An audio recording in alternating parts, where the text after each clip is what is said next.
Hello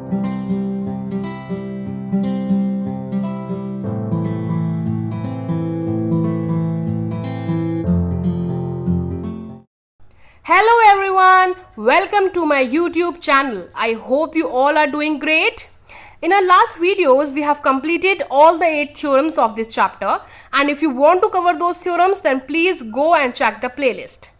So from this video, we are going to start the exercises of this chapter. So let's start the video from exercise 6.1. तो आज के इस video में मैं आपको exercise 6.1 के 2 क्वेश्चंस कराऊंगी, question number 1 and question number 2, और मैं ट्राई करूंगी कि मैं उन 2 क्वेश्चंस को आपको बहुत ही इजीएस्ट वे में समझा पाऊं। तो प्लीज वीडियो को स्किप नहीं कीजिएगा और पूरी देखिएगा। तो आइए क्वेश्चन नंबर 1 की तरफ बढ़ते हैं। हमारे क्वेश्चन नंबर 1 बोल रहा है, in figure lines A B and C D intersects at O. हमारे पास 2 लाइंस हैं ए बी और सी डी, ये ओ पॉइंट पर इंटरसेक्ट कर रही हैं।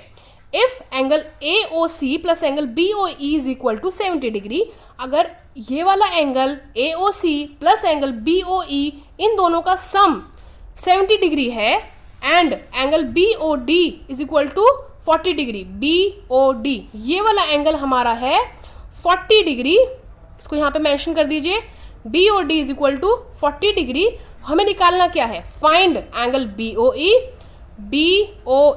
ये वाला एंगल निकालना है एक हमें, और हमें निकालना है रिफ्लेक्स एंगल COE का रिफ्लेक्स, COE नहीं निकालना है, हमें निकालना है रिफ्लेक्स COE। वो मैं आपको आगे बताऊंगी कि आप रिफ्लेक्स एंगल COE कैसे निकालेंगे। तो उसके लिए सबसे पहले देखिए हम सबसे पहले गिवन लिखते हैं।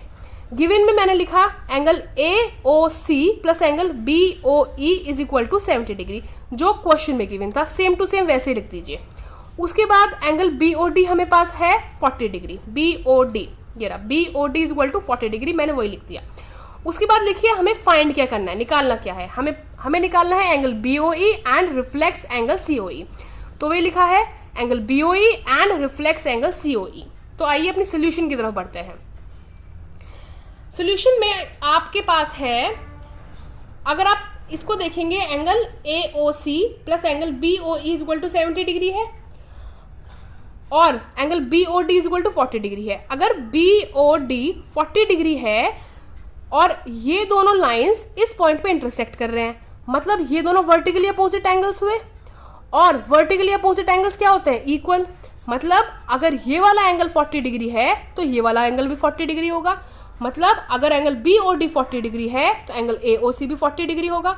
तो सबसे पहले हम लिखेंगे angle AOC is equal to 40 degree, और इसमें रीजन क्या आएगा, रीजन आएगा they are vertically opposite angles, vertically opposite angles.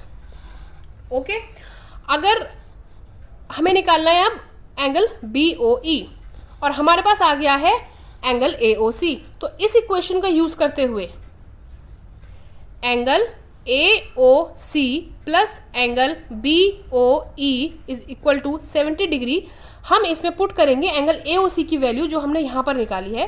तो यहाँ पे लिखिए 40 degree plus angle BOE is equal to 70 degree. आप इसकी हेल्प से BOE निकाल सकते हैं, BOE को यहाँ पर छोड़ेंगे और 70 डिग्री RHS पे ऐसे लिखा जाएगा, और ये जो LHS पे 40 डिग्री है ये यहाँ पर पॉजिटिव का है, ये पहुँचेगा इक्वल टू के उधर, क्योंकि हमें निकालना है सिर्फ इसकी वैल्यू, तो इसको इधर छोड़ दीजिए, बाकी नंबर वाली चीज़ें उधर पहुँचाइए। माइनस 40 डिग्री, माइनस में क्यों आया, क्योंकि ये इक्वल टू के इधर था, और यहाँ पर अगर कोई नंबर इधर से उधर जाता है तो उसके साइंस चेंज हो जाते हैं। यहाँ पर 40 डिग्री पॉजिटिव में था तो यहाँ पर आएगा तो माइनस 40 डिग्री हो गया, 70 माइनस 40 हमारे पास आ गया 30 डिग्री। तो हमें अपना फर्स्ट एंगल BOE जो हमें निकालना था वो हमने निकाल लिया, एंगल BOE हमारा आ गया 30 डिग्री। अब हम बढ़ते हैं अपनी दूसरी चीज़ की तरफ, जो हमें निकालना है रिफ्लेक्स एंगल COE। सबसे पहले मैं आपको ये बता देती हूँ रिफ्लेक्स एंगल होते क्या हैं।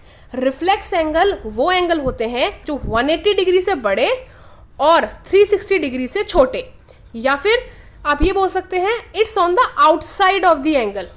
देखिए मैं आपको समझाने का ट्राई करती हूँ फिगर से। अगर ये एंगल है, ये एक एंगल है, और आपको बोल रहा है कि आपको रिफ्लेक्स एंगल निकालना है, इसका, तो मतलब वो ये वाला एंगल मांग रहा है, बाहर वाला एंगल, एंगल के आउटसाइड में। ये जो होगा ये होगा आपका रिफ्लेक्स एंगल, ठीक है। अब दूसरी चीज, अगर मैं इस पूरे की बात करूं, ये पूरा कितने का होता है, ये फुल सर्कल है, फुल सर्कल हमारा होता है 360 डिग्री का। और अगर मैं हाफ सर्कल की बात करूं, हाफ सर्कल कितना होगा, ये वाला सिर्फ इतना पार्ट, या फिर मैं बोलूं ये वाला, ये होता है 180 डिग्री। क्यों? क्योंकि एक स्ट्रेट लाइन पे भी बन रहा है ये।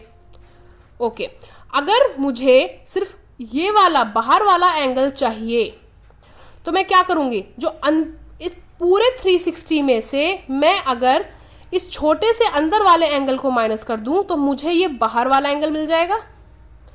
बस मुझे इस क्वेश्चन में यही करना है। अब देखिए आप करेंगे कैसे। हमें निकालना है इसका रिफ्लेक्स एंगल, COE का रिफ्लेक्स। तो मतलब मुझे इस पूरे 360 में से मैं इस छोटे वाले एंगल को माइनस कर दूंगी तो मुझे बाहर वाला रिफ्लेक्स मिल जाएगा COE का। इसके लिए पहले मुझे COE फाइंड करना पड़ेगा। उसके लिए मैं हेल्प लूंगी आपकी इस फर्स्ट गिवन वाली थ्योरम, गिवन वाली क्वेश्चन की। मेरे पास गिवन है angle AOC plus angle BOE is equal to 70 degree, पर ये एक स्ट्रेट लाइन है। इस स्ट्रेट लाइन में ये प्लस ये 180 डिग्री होगा बाय लीनियर पेयर। तो हम लिखेंगे angle AOC plus angle COE plus angle EOB is equal to 180 degree. ये प्लस ये is equal to 180 degree. Clear? अब हम जानते हैं कि AOC प्लस BOE तो 70 डिग्री है, तो इन दोनों को साथ में लिख लो। Angle AOC plus angle BOE लिखिए या फिर EOB लिखिए, उससे कुछ फर्क नहीं पड़ता, plus angle COE is equal to 180 degree. इन दोनों को मैंने साथ में लिख लिया क्योंकि मुझे यहाँ पर लिखना है 70 डिग्री जो कि गिवन है, plus angle COE is equal to 180 degree. अब निकालना क्या है, सिर्फ एंगल COE। तो COE को छोड़ दीजिए इधर की साइड और बाकी ये पहुंचा दीजिए दूसरी side. Angle COE is equal to 180 degree आएगा सबसे पहले, और ये 70 पहुंचेगा दूसरे के घर में 70 डिग्री, और ये पॉजिटिव था इसलिए नेगेटिव बन गया। 180 माइनस 70 110 डिग्री, 110 डिग्री। अब मुझे निकालना है reflex of angle COE। COE का रिफ्लेक्स मतलब पूरे एंगल में से, पूरे 360 में से ये छोटा वाला माइनस कर दो, COE माइनस कर दो, तो ये बाहर का एंगल आ जाएगा। लिखेंगे आप reflex angle COE is equal to 360 degree में से एंगल COE माइनस कर दीजिए। तो 360 डिग्री माइनस एंगल COE हमने क्या निकाला अभी, 110 डिग्री। तो 360 में से अगर मैं 110 माइनस कर दूंगी तो हमारे पास आ गया 250 डिग्री।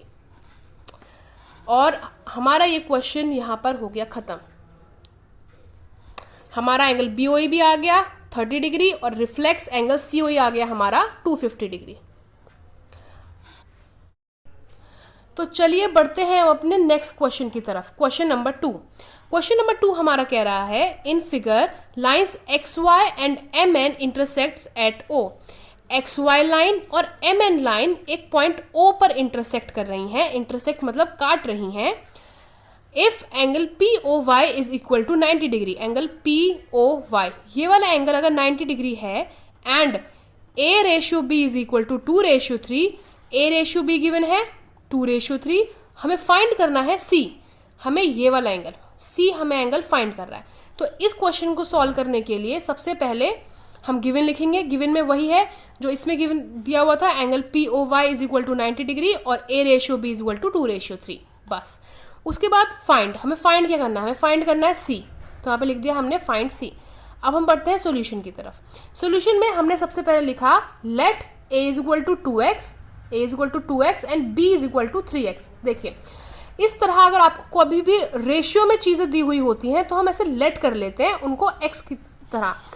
अगर C/D हमें 5/4 में गिवन होता तो आप C को मानते 5x और D को मानते 4x, और अगर आपको A/B गिवन होता 7/4 तो आप A को मानते 7x और B को मानते 4x। इसी तरह से आप इस टेक्निक को आगे के क्वेश्चंस में भी अप्लाई कर सकते हैं। इसमें मैंने माना let a is equal to 2x and b is equal to 3x। उसके बाद ये एक स्ट्रेट लाइन है। स्ट्रेट लाइन में मैंने a को भी मान लिया है और b को भी कुछ मान लिया है और ये हमारे पास 90 डिग्री है। तो मैं लगाऊंगी लीनियर पेयर वाली प्रॉपर्टी। लीनियर पेयर में क्या करते हैं, a plus b plus 90 degree is equal to 180 degree. और रीजन आएगा लीनियर पेयर, क्योंकि ये तीनों एंगल्स एक स्ट्रेट लाइन पे बन रहे हैं, इसलिए इन तीनों एंगल का सम ये प्लस ये 180 डिग्री होगा बाय लीनियर पेयर। मैंने यही लिखा हुआ है। और a की वैल्यू हमारी है 2x और b की है 3x, तो मैं यहाँ पे वही पुट करूंगी। a की वैल्यू आएगी 2x प्लस b की वैल्यू आएगी 3x प्लस 90 डिग्री ऐसे ही आएगा इक्वल टू 180 डिग्री। उसके बाद 2x plus 3x 5x plus 90 degree is equal to 180 degree. 5x is equal to 180 degree minus 90 degree. ये वाले 90 को मैंने इक्वेशन की राइट हैंड साइड पे पहुंचा दिया है और ये पॉजिटिव था इसलिए यहाँ पर आके नेगेटिव हो गया। क्यों? क्योंकि मुझे x की वैल्यू फाइंड आउट करनी है, तो मैंने x को इधर एक तरफ छोड़ दिया। x के साथ अभी हमारे पास 5 भी है। 180 minus 90 is equal to 90 degree. x is equal to 90 upon 5।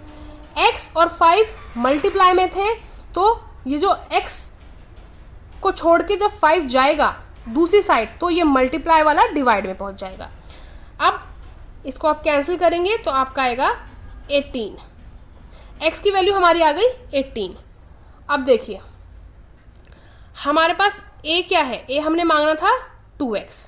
2x का मतलब है 2 और s मल्टीप्लाई में है, 2 इंटू एक्स। तो 2 इंटू एक्स का मतलब है 2 इंटू एक्स की वैल्यू क्या है 18, तो 2 इंटू 18 हो गया 36 डिग्री। a की वैल्यू हमारी आ गई 36 डिग्री। इसी तरह से b की वैल्यू क्या होगी, b है हमारा 3x, उसका मतलब हुआ 3 इंटू एक्स मतलब 3 इंटू 18 और 3 इंटू 18 हो गया 54 डिग्री। पहले आप यहाँ तक देखिए, a की वैल्यू हमने निकाली 36 डिग्री और b की वैल्यू हमने निकाली 54 डिग्री। हमारे पास a की वैल्यू भी आ गई, b की वैल्यू भी आ गई। अब हमें पर फाइंड क्या करना है, हमें फाइंड करनी है c की वैल्यू, हमें फाइंड करनी है ये वाली वैल्यू। ठीक, तो उसके लिए देखिए ज्योमेट्री में ना बहुत तरीके होते हैं क्वेश्चंस को करने के लिए। तो मेरे पास इस c को फाइंड करने के लिए अभी 2 तरीके हैं। पहला तरीका तो ये कि ये भी एक स्ट्रेट लाइन बन रही है, तो अगर ये भी एक स्ट्रेट लाइन है तो इन दोनों में भी लीनियर पेयर लगेगा, मतलब इन दोनों का सम भी 180 डिग्री होगा। तो या तो मैं ऐसे कर लूँ और मेरे पास ये वाला एंगल भी निकल चुका है, तो या तो मैं ऐसे कर सकती हूँ कि c plus b is equal to 180 degree और c प्लस b की वैल्यू कितनी है, b की वैल्यू मैंने अभी निकाली है 54 degree is equal to 180 degree. तो c is equal to 180 degree minus 54 degree. ये पॉजिटिव वाला उधर जाके नेगेटिव चला गया, तो 180 माइनस 54 126 डिग्री। एक तरीका तो ये हुआ c की वैल्यू फाइंड आउट करने का, और दूसरा तरीका ये हुआ अगर एक्स वाई और mn पॉइंट O पे इंटरसेक्ट कर रहा है तो ये और ये आपस में वर्टिकली अपोजिट होंगे। देखिए ये और ये पूरा, और ये आपस में वर्टिकली अपोजिट होंगे। और वर्टिकली अपोजिट कैसे होते हैं, इक्वल होते हैं। तो मतलब c इक्वल टू होगा इस पूरे एंगल के, पूरे एंगल में क्या क्या आ रहा है, a आ रहा है और 90 डिग्री आ रहा है। तो c is equal to a plus 90। तो आप यहाँ पे लिखेंगे c is equal to a plus 90 degree. क्यों? Because they are vertically opposite angles,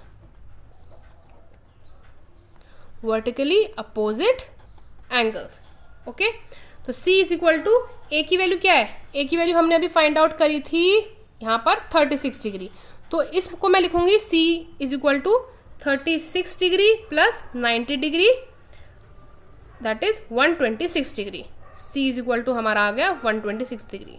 अब देखिए यहाँ पे भी c इज इक्वल टू 126 आया है, और मैंने जो दूसरे तरीके से फाइंड किया था वहाँ पे भी 126 डिग्री आया है। तो यहाँ पे हमारा सेकंड क्वेश्चन भी सॉल्व हो गया है। अगर आपको ये वीडियो पसंद आई हो then please like, share and subscribe to my channel. Thank you.